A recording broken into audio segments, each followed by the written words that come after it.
My wife's affair was for our future. I delivered her. The conclusion.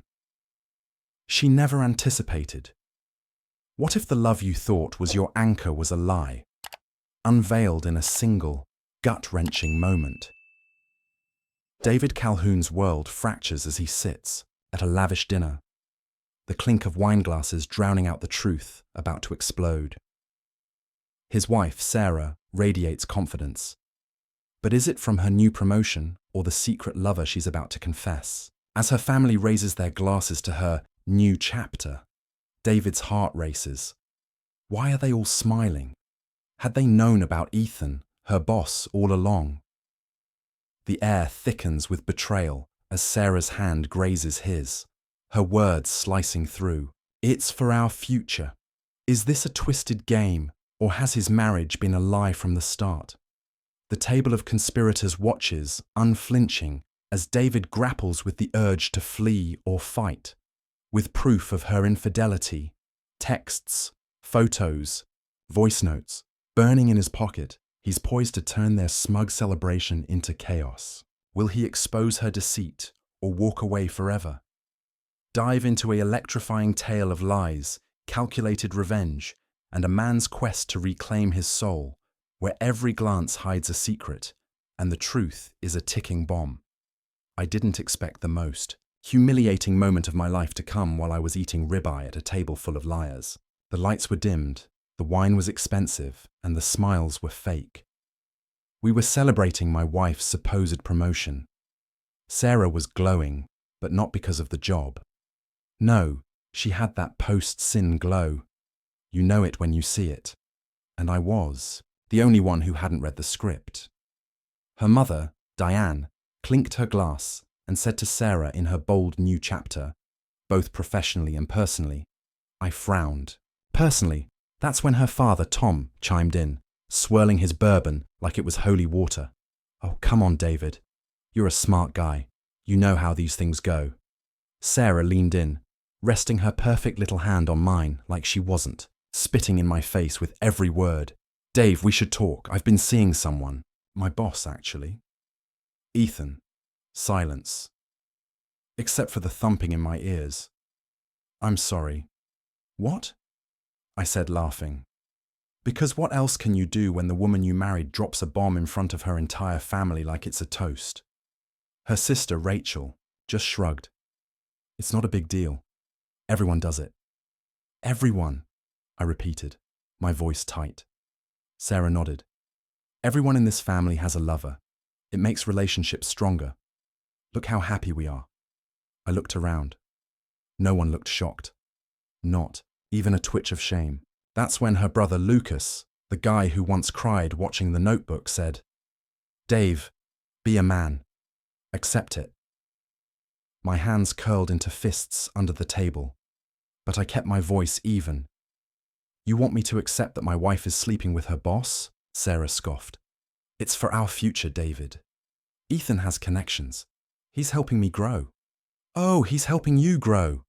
I barked out a bitter laugh. Stop being dramatic, Sarah hissed. You have two options. Apologize or leave. Apologize. The room spun for a second. My mouth went dry. I stared at this woman I'd shared my life with. The late-night talks, the trips, the vows, and saw a stranger. No, worse. I saw a cold, calculated snake dressed in silk and lies. And the rest of them, the whole damn family, just kept sipping their drinks as if we were debating whether to order dessert. I stood up slowly, calmly.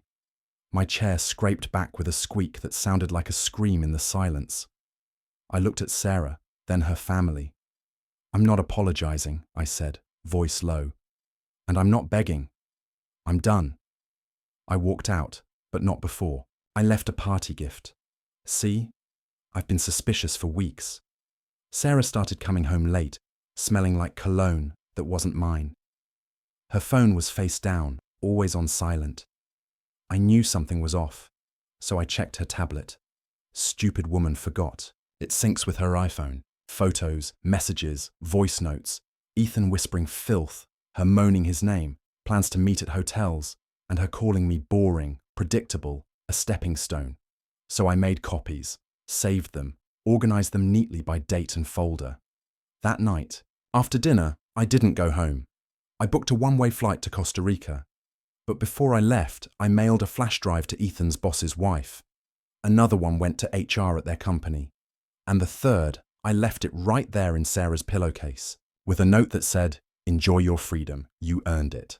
The next morning, my phone had 76 missed calls from Sarah, her mum, her sister, even Lucas. I turned the phone off, laid back in a hammock in Nosara, and ordered a drink. This was only the beginning.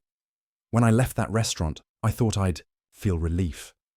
I expected the satisfaction of finally walking away from a poisonous circus.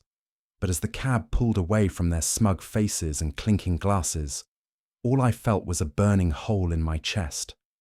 I got to the hotel, sat on the edge of the bed, and just stared at the wall. Everything around me was quiet, too quiet. No buzzing of Sarah's constant texts. No familiar sound of her voice. Sweet, manipulative, sharp when she needed something. It had all been fake. I opened my laptop and scrolled through the folder I had titled Truth. Inside were screenshots of every message between her and Ethan. I had organized them like a forensic file. One in particular kept haunting me. "He's too soft. Ethan, you challenge me. Dave just exists." She wrote that 2 days after our anniversary. We'd gone to that fancy cabin she wanted in Tahoe. I cooked for her, read her that dumb poetry she liked, gave her the necklace with her birthstone. She smiled, kissed me, told me I was the only man who understood her soul. Lies, all of it, and that wasn't even the worst message. There was another, a voice note. I told him I'm working late, but I'm wearing that black lace set you love. I'll be there in 30. That same night, I had picked up takeout from her favorite sushi place and waited 3 hours before she came home, pretending to be tired from meetings. She kissed my cheek and fell asleep in my arms. I should have known. The perfume was different. Her hair had a hint of aftershave, but I didn't want to believe it. I closed the laptop and poured myself a drink. Whiskey, the good stuff, the one I only opened on rare occasions, anniversaries, promotions, life milestones. I figured this counted. Then my phone started lighting up like fireworks. Sarah over and over. I didn't answer. I just watched the screen flash with her name, her face, that same pretty face that had lied to me so easily. I finally listened to one voicemail. "David, what the hell did you do? You ruined everything." Ethan's wife went insane. She showed up at the office. HR is involved and you embarrassed me in front of everyone. Call me back now. No, I'm sorry. No regret, just rage. Like I had betrayed her. It was laughable. But the best part came next. An email from Ethan's wife. Short and sharp. "Thank you. You just saved me years of my life. I'm leaving him. Another life scorched. Another mask ripped off. And for once, I wasn't the fool." By the time the sun rose, I had checked into my flight. Left a note for the cleaning staff in the hotel, thanking them for their kindness. I took one last look at the skyline, the same one Sarah used to stare at while pretending she was dreaming of our future. Funny, turns out she was dreaming of someone else's bed. When the plane lifted off the runway, I felt something crack inside me. The pain was still there, but there was something else too. Freedom. I didn't know where this journey would take me. All I knew was I was never going back. Not to her, not to that life, and definitely not to that table full of snakes pretending to be family. That chapter was closed, but the next one, that would be mine to write. I landed in Nosara just past noon. The sun hit different there, warm but distant, like it knew I was carrying something heavy and didn't want to ask about it. I checked into a quiet beach villa far from the usual tourist chaos. No itinerary, no obligations, just me and my broken heart. The silence was deafening at first. At home, Sarah filled every space with noise, Spotify playlists, fake laughs on speakerphone. Her constant complaints about co-workers she was apparently also screwing here. It was just the sound of waves and my own damn thoughts. I sat on the porch, cracked open a cold beer, and looked through old photos. Not because I missed her, but because I needed to see how deep the deception went. Our honeymoon in Hawaii, smiles, sunset selfies. She was probably texting Ethan while I held her hand on the cliffs of Kauai. Our Christmas photo. She wore red lipstick I later saw smeared on a hotel bedsheet in one of her selfies. Even our wedding photo started to look staged. Her smile too wide, my eyes too trusting. I was spiraling. But then I got the message. It came from Lucas, her brother. Dave, man. I didn't know it would go that far. I thought it was just a thing. Sarah was always complicated. I laughed. Complicated? That's what you call someone who invites you to a family dinner just to announce she's screwing her boss. I didn't reply. Then Rachel texted, "Can we talk?" I didn't agree with how Sarah handled things. I told her not to do it like that. She wouldn't listen. I didn't trust her, none of them. They all sat there that night, nodding like cult members, defending betrayal like it was an investment strategy. But curiosity got the better of me. I messaged back. Talk. Go ahead. She sent a voice memo. Dave, I'm sorry. I didn't think she'd be this cruel, but there's more. Ethan's not the only one. There was another guy last year, a client from Seattle. She used to fly out for work, but really she was with him. I caught her once. She swore it was over. A pit opened in my stomach. Another one. The puzzle pieces snapped together fast now. The mysterious conference. The surprise trip she took alone. The perfume I didn't recognize. And I had missed it. All of it. I replied, "Why are you telling me this now?" "Because she's saying you're unstable." She told Mom, "You might be dangerous. That's why they're all panicking. She's trying to spin it before it all hits her." Of course. Classic Sarah. Destroy a man, then play the victim. She wasn't afraid of what I'd do.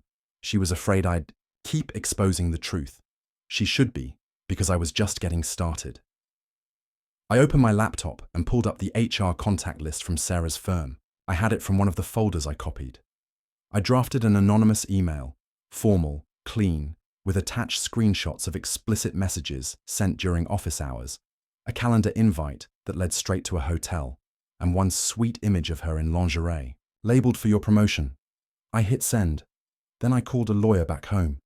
Divorce, yes, but more than that, I wanted to secure my assets. Sarah never paid a dime toward our house. I had to make sure she didn't get a damn cent from the ruins she created. And that night, I slept better than I had in months. No lies in the sheets. No phantom perfume. No fake cuddles while she planned her next escape. Just the sound of the ocean. And a man who had finally woken up. 3 days later, I called her. Not because I missed her, not because I wanted closure. I called because I wanted her to know that I wasn't the weak little trophy husband she always thought I was. The one she could cheat on, gaslight, humiliate, and still expect to crawl back, begging to stay. She picked up fast, too fast. "David, oh my God, finally." Her voice was frantic, all fake sweetness dipped in panic. The kind of voice you use when you know you've been caught, but still think you can talk your way out. "You've been dodging me for days," she went on. "This isn't like you." "You're right," I said calmly. "This isn't like me. You made sure of that." A pause. Then the shift. I could hear her smile twisting into something venomous. "Is this about Ethan's wife?" "You need to calm down, Dave. You went too far." "No," I interrupted. "You went too far. You cheated. You humiliated me in public. You used me like a stepping stone. And now that the house is burning, you want me to hand you the extinguisher." Another pause. Then came the guilt trip. "I never meant to hurt you," she whispered. "You don't understand. I felt trapped. You stopped paying attention to me. You were always tired, distracted. I needed to feel alive again. You needed to get banged by your boss in hotel rooms." Silence. "Don't play the victim, Sarah," I snapped. "You weren't neglected. You were bored. You wanted the thrill, the attention, the game, and you thought I'd be too nice, too slow to notice. Her tone shifted again, defensive, nasty. Oh, get over yourself, David. You weren't exactly a prize either. You think buying flowers and cooking dinner makes up for being emotionally dead. I had to carry this marriage alone for years. I laughed, a real bitter laugh. You carried it. You couldn't carry a conversation without lying. You were rehearsing moans for Ethan while I was planning our anniversary. Oh, please, she hissed. You're being dramatic. People cheat. It doesn't mean they don't love their spouse. No, I said coldly. It just means they never did in the first place. Then I dropped the bomb. I sent everything to your HR. You're under investigation. Ethan's been suspended pending review, and I've got a lawyer drawing up divorce papers. You'll be served. Soon. She exploded. You vindictive piece of... Do you have any idea what you've done? You ruined my career, my reputation. I stayed quiet. Let her scream. Let her choke on her own fury. You think you'll get away with this? You think you're the victim here? Everyone will know how unstable you are. They already know, I said calmly. I sent the receipts. You forgot. Your tablet syncs, remember? I've got backups of everything. Photos, messages, timestamps. You were sloppy. She went dead silent. And then finally, the truth cracked through her voice. What do you want from me? That line. That exact sentence. It was the first time I heard her really scared. But I didn't want anything. I want you to understand that this time you don't win. You don't manipulate your way out. You don't walk away with sympathy and spin. You don't get to rewrite the story. I was loyal, I said, and you were poison. And now I'm cleansing every part of my life that had your fingerprints on it. Click. I hung up. And for the first time in months, maybe years, I didn't feel like the fool. I felt like the man I used to be. The man before Sarah twisted my world into hers. The man who was finally free. The next morning, I woke up to a storm. Not a weather one, the digital kind. Emails, texts, missed calls, even messages on LinkedIn. Word had spread fast. Turns out when you blow up the fragile world of liars, the debris hits everyone. Sarah's firm had placed her on administrative leave. Ethan was already out. HR was investigating everything, including inappropriate use of company resources, thanks to that little hotel receipt she so lovingly paid with her work card. Rookie mistake. But what really lit the fire was the flash drive I mailed to Ethan's wife. She didn't just blow up her marriage, she blew up his entire life. I got a message from her, Olivia, the same woman Sarah had smirked about, calling her a clueless housewife with too much Botox. Thank you for the evidence. I left him. I'm taking the kids. And I forwarded everything to the board. One line, ruthless, efficient. I respected it. But that wasn't the end. Apparently, Sarah had told her family that I was emotionally abusive, that I'd snapped because of work stress, that I fabricated the cheating out of paranoia. Classic move. Destroy a man's world, then play victim when he refuses to stay quiet. What she didn't expect was that I had anticipated everything. I had backups of everything she ever said. Voice notes, emails, text logs. I uploaded them to a secure drive and shared it with my lawyer and only him, just in case she got any ideas. But still, I won't lie. It hurt seeing her try to bury me under her lies after everything I gave her. That hit different. This wasn't just cheating. It was character assassination. And it made me realize something. She never loved me. Not really. I was a placeholder, a safety net, a steady hand while she hunted for chaos.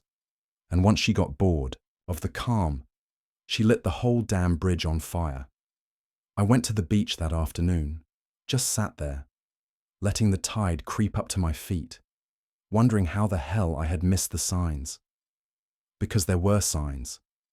The way she started guarding, her phone like it held nuclear codes, the way she suddenly needed space. yet spent more time working late than actually sleeping next to me. How she picked fights over nothing, just so she could storm off and disappear for hours. At first, I blamed myself. Maybe I wasn't enough. Maybe I should have tried harder. But no, that's what she wanted me to think.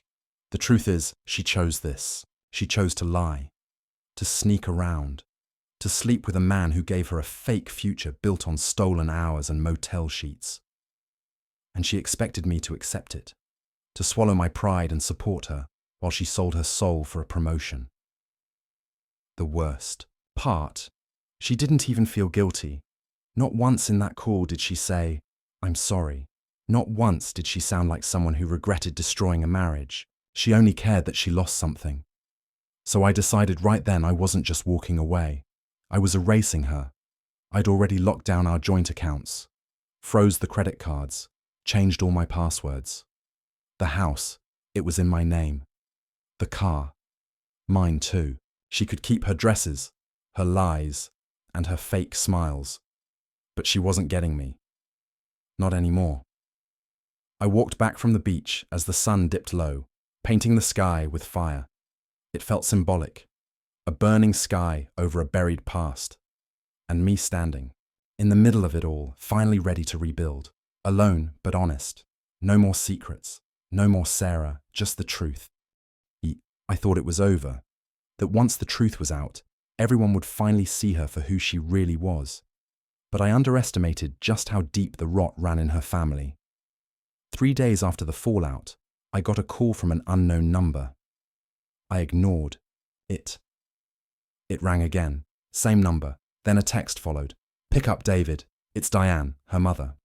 Curiosity got the better of me. I picked up. "David," she said, her voice tight. "We need to talk." I expected anger, accusations, but what I got?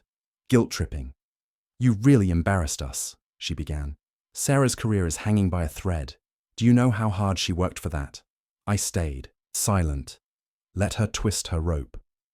"She made mistakes," Diane continued. "But you airing everything in public, that was cruel.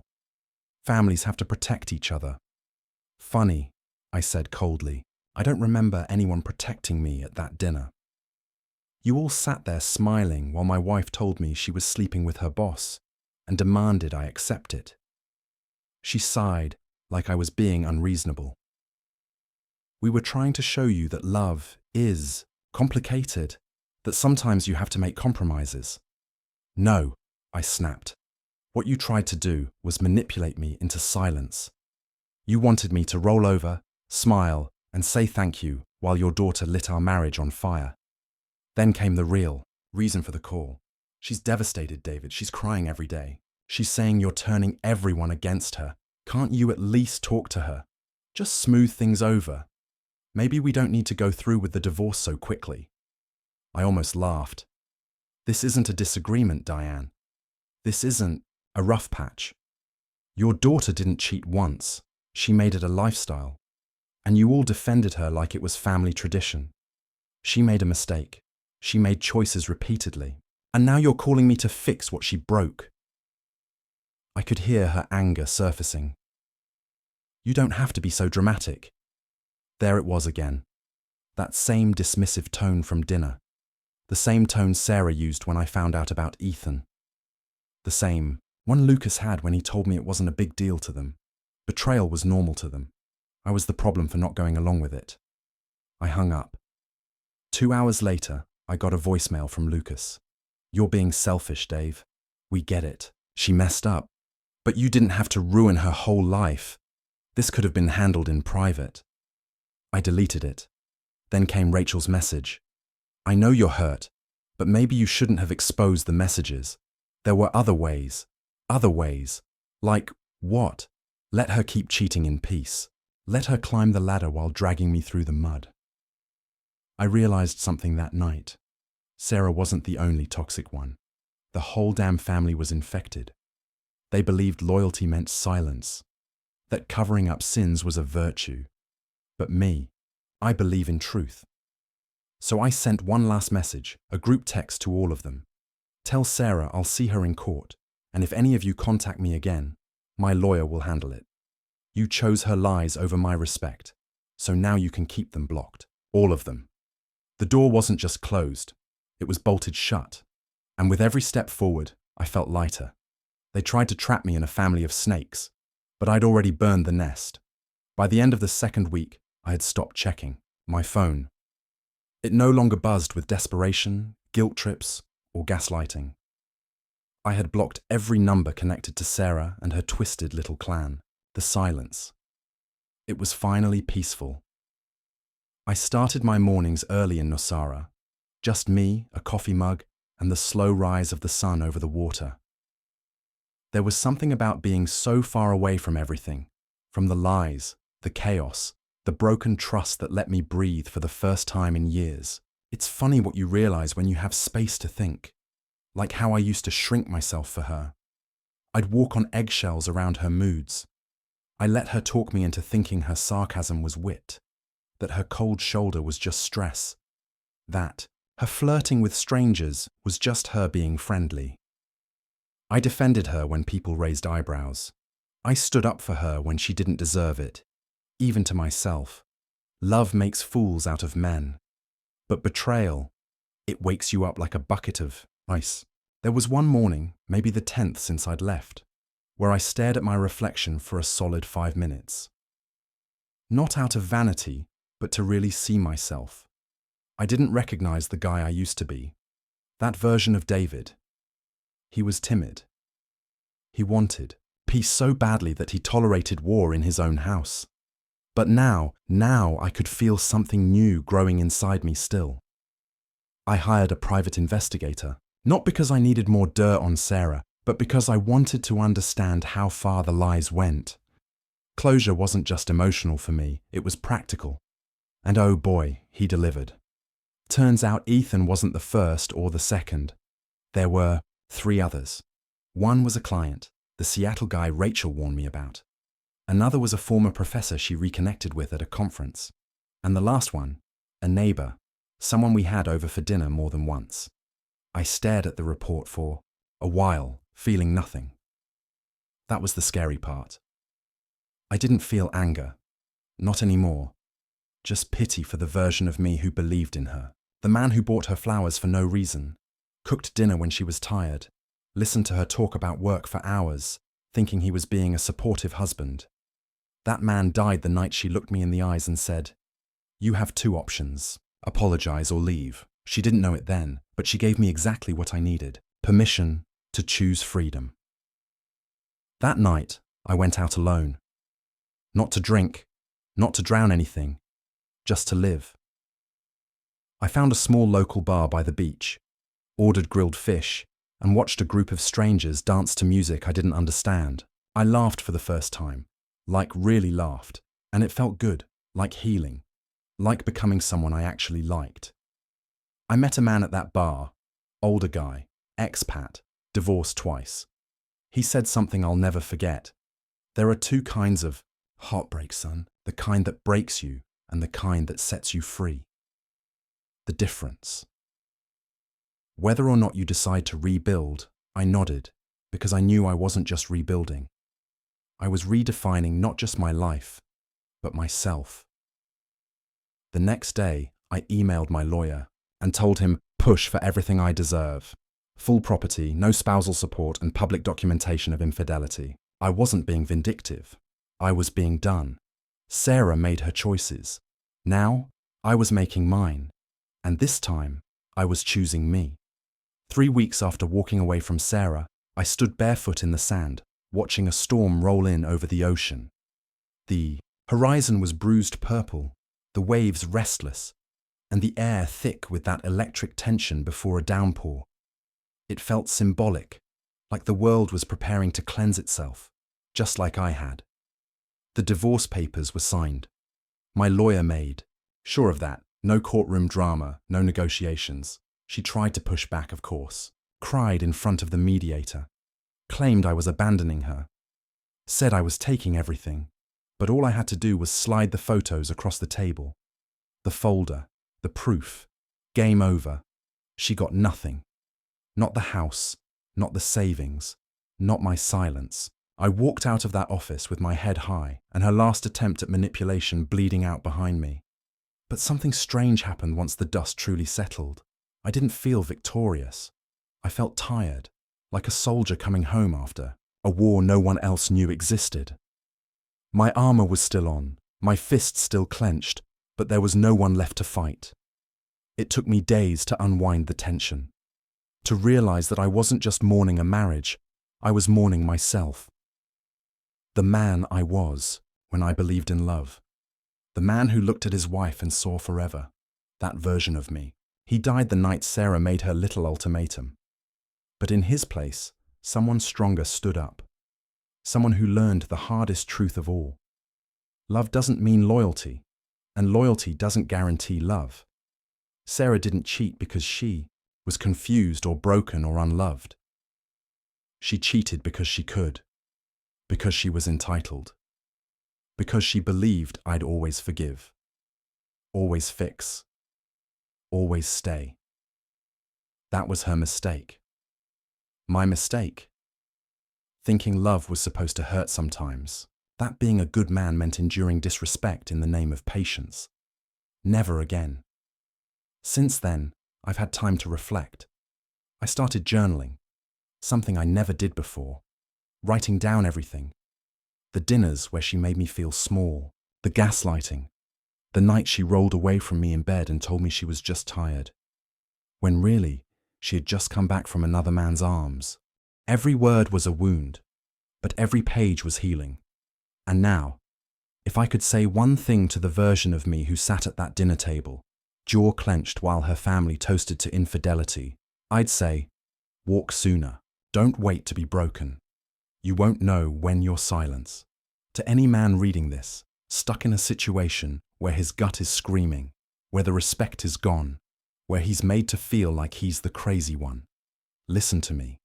You are not weak for leaving. You are powerful for saving yourself. Sarah taught me something she never meant to, that the people who scream the loudest about love often know the least about it. That for our future sometimes just means for her benefit. That betrayal dressed in a silk dress still stinks when the mask falls off. Now I wake up to the sound of waves, not lies. I sleep in a bed that doesn't smell like another man's cologne. I look in the mirror and don't see a fool. I see a survivor. I don't hate her anymore. I pity her because at the end of the day, I walked away with my soul intact, my name clean, my dignity sharpened by fire. And she's just another story in a folder full of receipts. The storm finally broke that night. Thunder cracked the sky open. Rain poured down in thick sheets, and the world was scrubbed raw. And me, I stood in it, arms wide, letting it wash away the last of her. Free. Finally. Betrayal carves a wound deeper than flesh, reshaping the heart into a fortress of hard-earned wisdom. David Calhoun's escape from Sarah's brazen infidelity, confessed at a family dinner as a twisted badge of honor, reveals a searing truth. Love can be a mask for ambition. Sarah's affair with Ethan, justified as for our future, wasn't just a breach of trust. It was a calculated assault on David's dignity, endorsed by a family complicit in deceit. Yet, his resolute departure to Nosara, armed with damning evidence, underscores a vital lesson. Your worth is not tethered to those who diminish you. David's meticulous exposure, flash drives to HR and Ethan's wife, transformed humiliation into empowerment.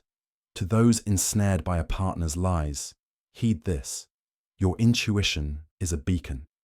Guarded phones, late nights, and dismissive tones are not quirks, they're warnings. Leave, not for vengeance, but for your soul's survival. Forgiveness is not capitulation, it's reclaiming your peace. David's rebirth, marked by journaling and laughter under a Costa Rican sky, proves that betrayal's ashes can nurture a life of authenticity. Choose truth over comfort, and seek those who honor your scars as badges of resilience. The greatest triumph is not outlasting the pain, but crafting a future where your heart beats free, unburdened by the weight of another's treachery. Stand tall, trust your instincts, and let the waves of a new beginning wash away the past.